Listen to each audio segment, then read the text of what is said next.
आज की जो वीडियो इसमें हम बात करेंगे कि आपको प्रैक्टिकल वीडियो लेकर आए जिसके अंदर हमें एक ऐसी वॉशिंग मशीन को रिपेयर करना है कि जिससे कि पानी का इशू है कि वो पानी नहीं ले रही। तो ये ऑटोमेटिक वॉशिंग मशीन है। अभी इसको पाकिस्तान के अंदर ये काफ़ी आम हो चुकी है इस वक्त। तो इनमें अभी फॉल्ट भी आना स्टार्ट हो चुके हैं। तो अब सामने ये दिख रहे हैं कि मशीन है, ये अभी हायर की मशीन है 10 किलोग्राम की। तो इसमें अभी पानी का इशू आ रहा है कि पानी नहीं ले रहा। अभी आपके सामने स्पिन इसने ऑन किया लेकिन पानी नहीं है इसको इसने ले ली। ठीक है, तो ये भी हम इसको अभी सामने इसको हम इसकी रिकवरी स्टार्ट करेंगे। तो आप देखिएगा इसको।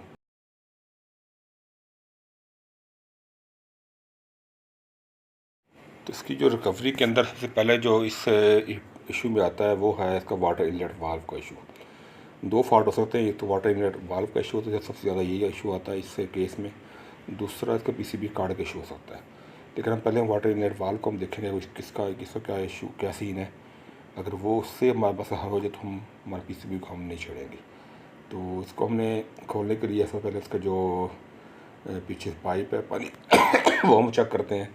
अगर वो लूज़ ना हो, कोई प्रॉपर मसला ना हो, इसको हम फिर उसको हम खोल के इसका जो कवर है उसको उतार के तो वाटर इनलेट वाल्व जो इसको हमने फिर चेक करना होता है। जिसके ये जितने भी स्क्रू होते हैं वो हमने अभी खोल लिए हैं ऊपर कवर के। तो अभी ये हमने इसका कवर उठा के तो उसको हमने इसका फ्रंट कवर खोलेंगे तो हम ये खोल उतारेंगे, वह हमें सामने ये वाटर इनलेट वाल्व हमें नज़र आया है। तो हर मॉडल का मुख्तलिफ जगह पे हो सकता है। तो ये हायर का मॉडल है, इसमें ये चीज़ से यहाँ पर इस जगह पर लगा होता है। इसकी दो पाइपें होती हैं पानी की स्प्रे करने की, पीछे से पानी आता है और इस तरह दो जगह से पानी स्प्रे होता है। बाद औक़ात एक काम करती है, बाद औक़ात एक भी काम छोड़ जाती है। तो इसको हमने निकाला तो सफाई इसमें सफाई वगैरह की है। सफाई करने के बाद हमें अभी लगा तो बस को लगा के चेक करना है कि अभी इसका क्या सीन है। तो इसके दो हल होते हैं कि या तो इसको आप चेंज कर दें अगर आपको इसका कंफर्टेबल मिल जाता है।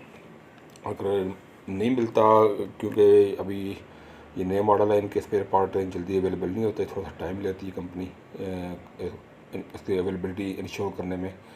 तो उसके लिए फिर हम थोड़ा इसको इसी को हम कोशिश करते हैं, इसको हम इतना काम चला दें कि वो कम से कम आपका काम चलता रहे। तो अब इसको हमने थोड़ी सफाई करने के बाद इसको हमें दोबारा इसको जब चेक करना है तो पहले हम बाहर इसको लगा के कनेक्शन कर देते हैं, अंदर फिट नहीं करते, ताकि इसको हम एक दफ़ा चेक कर लें कि इसकी अभी क्या स्टेट है। अभी हम आपको इसको चेक करेंगे। इसको हमने पानी की पाइप लगा के उसको कनेक्शन कर दिया हुआ है।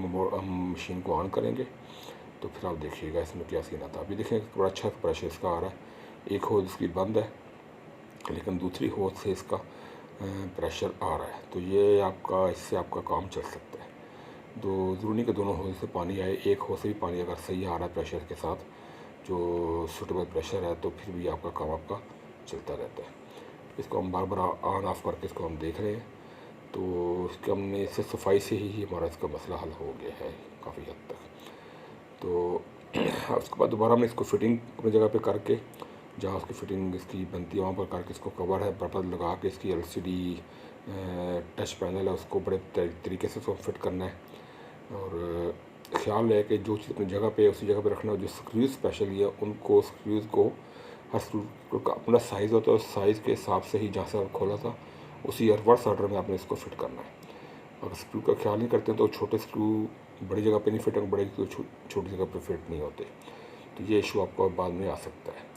तो अब इसको हम लगा के फिट करके चेक करेंगे इसको दोबारा कि अभी ये जब हमने फिटिंग कर ली इसके बाद वैसे हमने चेक कर लिया बाहर, लेकिन फिर दोबारा फिटिंग करने के बाद दोबारा फिर हम इसको एक दफ़ा अच्छे से चेक करेंगे कि अपना काम कर रहा है या नहीं कर रहा। तो बस ये ख्याल है कि जो फिटिंग है वो प्रॉपर होनी चाहिए। जब एक दफ़ा चीज़ खोलते हैं इसको तरीके से रिवर्स ऑर्डर में फिट करें ताकि आपको फिर इसमें दोबारा कोई नया इशू ना आ जाए। क्योंकि जब कोई भी चीज़ नई खुलती है उसको बाद जब दोबारा अगर प्रॉपर फिट ना किया जाए तो वो फिर कोई नॉइज़ आ जाता है, कोई वाइब्रेशन रह जाती है, तो प्रॉब्लम भी चलते रहते हैं। तो इस चीज़ का ख़ास ख्याल किया। जो मेरे जो टेक्नीशियन रहते हैं वो इसको थोड़ा सा लाइट लेते हैं। अब इसको हम दोबारा में हम आपको चेक करेंगे। इसको प्रॉपर फिट कर लिया हमने इसका प्रोशली हमने दोबारा इसको पावर दे के इसका टाइमर सेट करके हम जब ये चलाया है। अभी ये इसकी वॉश मोड है चल रहा है। इसमें पानी देखें, पानी अब आता है या नहीं आता। ये देखें पानी स्टार्ट हो चुका है। ठीक है, तो ये आपके सामने है मशीन को भी हमने ज़्यादा प्रॉब्लम इसी मशीन में अब यही आ रहे हैं कि जो पानी का जो नहीं ले रही होती उसमें जो वाटर इनलेट वाल्व का इशू ज़्यादा आता है। पीसीबी कार्ड का बहुत कम इशू आता है। तो इनलेट वाल्व जो होता है वो हर मॉडल का, हर मशीन का मुख्तलिफ होता है, उसकी फ़िटिंग मुख्तलिफ होती है। तो जो जिसके लिए बना उसी के लिए ही वो फ़िट हो सकता है, उसके अलावा किसी और जगह फ़िट नहीं होता। अगर फ़िट करेंगे तो वो उसमें प्रॉपर उसकी फिक्सचर नहीं बैठेगी, उस बॉडी में वो गैप आ जाता है। तो ये थी आज की वीडियो जिसमें हमने आपको एक जो हमें प्रॉब्लम फेस आया था वॉशिंग मशीन के अंदर पानी ना लेने का, उसको हमने सॉल्व किया। तो दुआ में याद रखिएगा। अल्लाह हाफिज़।